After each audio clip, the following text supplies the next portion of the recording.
Welcome to the Constitution. This study guide is slightly different in that this is actually an outline of some of the key information from each section and article of the Constitution. I'm not going to discuss each one in detail. My suggestion is that you pause the video and review the information on each slide and then go to the next one and pause it and so on, because I don't intend on spending a large amount of time on any individual slide. Article 2 discusses the executive branch, the law enforcing branch, and we all know that this is the president and his administration. The president's term of office is set. His method of choosing is the Electoral College.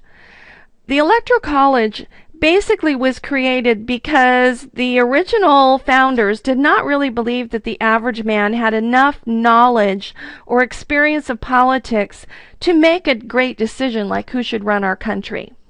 So they gave the people a popular vote. From that popular vote, whoever wins your state, whether it is the Republican candidate, the Democrat, or some other party, whoever wins the most votes in your state gets all of the electoral votes for the Electoral College. The number of votes each state has in the Electoral College is the total of the number of representatives and senators they have.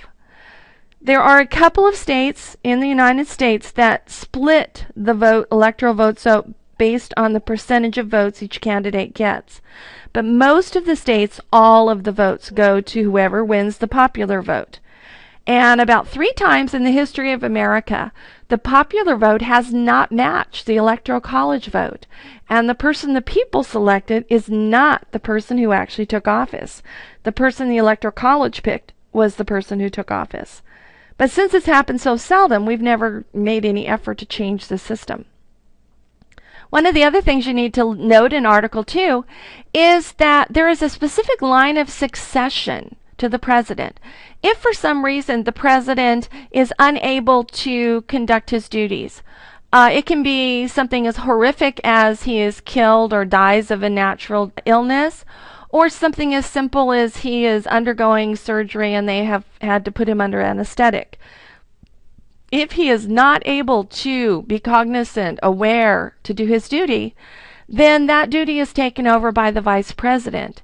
If some terrible thing happens and the vice president is also unable to do his job, then the Speaker of the House, if he's unable, then it goes to the President pro tempore, and from there it goes through the cabinet members.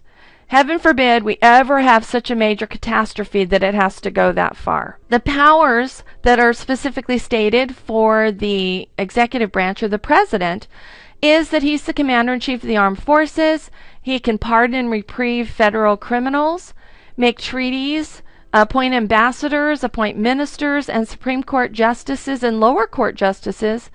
But for all of these duties except for pardon and reprieve and commander-in-chief, he must have the consent of the Senate for those appointments. He also gives the State of the Union address, he receives foreign ambassadors and ministers, and he commissions all the officers in our armed forces.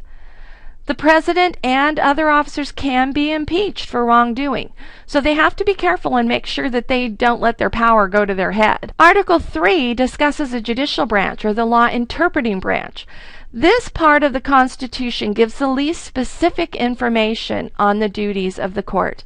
It forced us to actually pass the Judiciary Act of 1789 in order to specifically state how the courts would work, how many justices, what are we going to do to set up the federal and lower court systems. What it does tell us, though, is that we will have a Supreme Court, and that the justices will be appointed for life or until they choose to retire.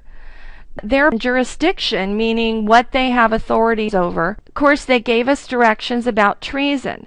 Treason being somebody who does something to hurt the country or in some way endanger our country. And treason is punishable by the federal court, but the punishment must be limited to the individual that committed the treason. not necessarily to people who knew about it, only to the actual person who committed that treason. Article 4 talks about how the states are supposed to work together. All the states have to honor the laws, records, and court rulings of other states. I mean, you wouldn't want to get married in California and move to Oregon and find out you're not married because they don't honor your laws. Any rights you have as a U.S. citizen in one state, you have in all the states. Now, Congress also has the right to bring new states into our country. And every state shall have a government by the people, and they shall be protected from war and rebellion by the federal government. And if a governor or state legislator asks, federal troops can be sent into a state in case there's a need to control a rebellion or there is a danger from someone attacking us. Article 5 talks about how to amend the Constitution. That's one of the more difficult things to do. We did not make amending the Constitution easy because we didn't want it happening constantly.